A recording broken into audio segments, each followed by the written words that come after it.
Hello बच्चों, कैसे हैं आप लोग। I hope you are doing well. तो आज के वीडियो में हम लोगों को क्या करना है कि एक हमें इक्वेशन लिख के दी हुई है वर्ड फॉर्म में, और इसको क्या करना है, केमिकल फार्मूला के फॉर्म में लिखना है और साथ ही साथ में बैलेंस भी करना है। ठीक है, तो चलिए फटाफट से शुरू करते हैं। यहाँ पे देखो, पहला क्वेश्चन जो हमें दिया हुआ है उसमें लिखा है कि कैल्शियम हाइड्रोक्साइड जब कार्बन डाइऑक्साइड से रिएक्ट करता है तो उस टाइम पे वो कैल्शियम कार्बोनेट और वाटर बनाता है।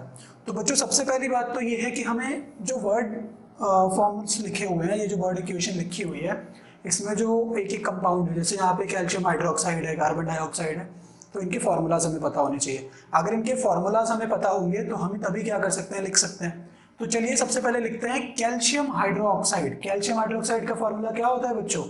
Calcium hydroxide is CaOH whole twice. कैसे निकाला? तो देखो, कैल्शियम और हाइड्रोक्साइड दो पार्ट में स्प्लिट कर लो। ये हो गया आपका कैल्शियम, और हाइड्रोक्साइड को हम लोग किससे बताते हैं बच्चों? OH माइनस से, है ना। तो कैल्शियम के ऊपर वैलेंसी क्या? +2, और OH की वैलेंसी क्या? -1। तो जब आप क्रॉस मल्टीप्लाई करते हो तो क्या बनेगा? देखो, ये यहाँ मल्टीप्लाई होगा तो क्या लिखेगा, हम क्या लिखेंगे? Ca। और जब इधर इसको मल्टीप्लाई करेंगे तो ये पूरे से मल्टीप्लाई होगा ना, तो हम क्या लिखते हैं? Whole twice. यही तो लिखा है बच्चों। कैल्शियम हाइड्रोक्साइड का फॉर्मूला क्या हो गया? CaOH whole twice. तो हम जैसे 9th में किया करते थे, क्रॉस मल्टीप्लिकेशन से निकालते थे, वैसे ही करना है अगर नहीं आता है तो चलिए, कैल्शियम हाइड्रोक्साइड के लिए लिख दिया हमने CaOH whole twice. Carbon dioxide हम लोग जानते हैं, सबको पता है क्या है, CO2। तो जब ये रिएक्ट करेगा कैल्शियम कार्बोनेट से, मतलब सॉरी, जब ये रिएक्ट करेगा इससे, तो क्या बनाएगा? Calcium carbonate. कैल्शियम कार्बोनेट का फॉर्मूला क्या? CaCO3 प्लस H2O मतलब वाटर। ये तो हो गया कि हमने सिर्फ जो वर्ड में लिखा हुआ था उसे फॉर्मूला के टर्म में लिखा। अगला स्टेप क्या है, क्या बोला है? बैलेंस भी करना है ना। तो बैलेंस करने के लिए अगेन वही चीज जो हम करते हैं, चेक करो कि लेफ्ट हैंड साइड और राइट हैंड साइड क्या एलिमेंट्स के नंबर इक्वल हैं। तो चलो देखते हैं। देखो, यहाँ एक कैल्शियम है, यहाँ भी एक कैल्शियम है, कहीं और कैल्शियम दिया नहीं है। यहाँ पे ऑक्सीजन देखो 2 है, हाइड्रोजन भी कितना? 2 है। तो 2 ऑक्सीजन इधर है और 2 ऑक्सीजन इधर, टोटल कितने? 4 ऑक्सीजन। यहाँ पे देखो 3 ऑक्सीजन इधर और 1 ऑक्सीजन इधर, 4 ऑक्सीजन, मतलब ऑक्सीजन भी बैलेंस्ड है।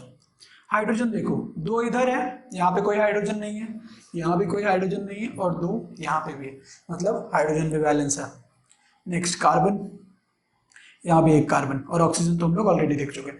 मतलब बच्चों ये जो पूरी की पूरी इक्वेशन है, ये क्या है? सिर्फ इसका वर्ड फॉर्म की जगह हमने जैसे फॉर्मूला लिख दिया, सिर्फ इसके फॉर्मूलाज लिख दिए, तो इक्वेशन क्या हो गई? बैलेंस हो गई। बैलेंस है और कुछ हमें करने की जरूरत नहीं है। ठीक है, जैसा हमने देखा है पिछले वीडियोस में भी कि कई बार क्या होता है कि बैलेंस इक्वेशन ही हमको मिल जाती है। तो ठीक है, किस्मत किस्मत की बात है। तो यहाँ पे हमें बैलेंस इक्वेशन मिल गई है। तो चलिए आगे बढ़ते हैं। अब अगला क्वेश्चन लिखा है, जिंक रिएक्ट कर रहा है सिल्वर नाइट्रेट से और बना रहा है जिंक नाइट्रेट और सिल्वर। तो बच्चों जिंक का chemical formula is Zn, atomic number 30, तो वैलेंसी कितनी बनती है? +2 ना। उसी तरह से सिल्वर नाइट्रेट मतलब Ag, सिल्वर के लिए, नाइट्रेट मतलब NO3। ठीक है, अब अगेन ये कैसे बना? तो इसके ऊपर वैलेंसी +1 आती है, इसकी वैलेंसी -1 आती है, क्रॉस मल्टीप्लाई करते हैं तो AgNO3 बन जाता है। अगर डिटेल में जानना है तो आप कमेंट बॉक्स में बताइए, मैं आपके लिए एक सेपरेट वीडियो लेके आऊंगा कि किस तरह से हम केमिकल फार्मूलाज बनाते हैं बच्चों। तो अब आगे बढ़ते हैं। इधर बन रहा है जिंक नाइट्रेट, तो जिंक के ऊपर वैलेंसी +2 होती है। जैसे देखो यहाँ पे जिंक और ये नाइट्रेट, जिंक की वैलेंसी +2 है और नाइट्रेट की क्या है? -1। तो क्रॉस मल्टीप्लाई कराओगे तो क्या लिख सकते हो इसके लिए? ZnNO3 bracket twice. तो जिंक नाइट्रेट का फॉर्मूला क्या हो गया? ZnNO3 bracket twice. ठीक है, तो बच्चों इसे करने के लिए हमें फॉर्मूलाज, तो केमिकल फॉर्मूलाज तो पता होनी चाहिए। तो ये बन गया जिंक नाइट्रेट, और साथ में क्या आ गया? Silver Ag। अब बच्चों अगला काम क्या? इसको बैलेंस करना। तो शुरू करते हैं। जिंक यहाँ भी एक है, यहाँ भी एक है, और कहीं जिंक है नहीं। सिल्वर यहाँ भी एक है, यहाँ भी एक है। NO3 को अगर साथ में काउंट करते हो तो यहाँ पे एक है, और यहाँ पे कितना है? 2, मतलब अनबैलेंस्ड है। तो मुझे यहाँ 2 NO3 चाहिए, तो मैं क्या करूँगा? इसको 2 से मल्टीप्लाई करा देता हूँ। तो यहाँ भी 2 NO3 था, तो यहाँ भी क्या हो गया? 2 हो गया। लेकिन सिल्वर क्या हुआ? ट्वाइस हो गया। यहाँ पे कितना सिल्वर है? 1, तो इसको भी 2 से मल्टीप्लाई करो। तो अब जाके ये क्या हुआ, बैलेंस हुआ।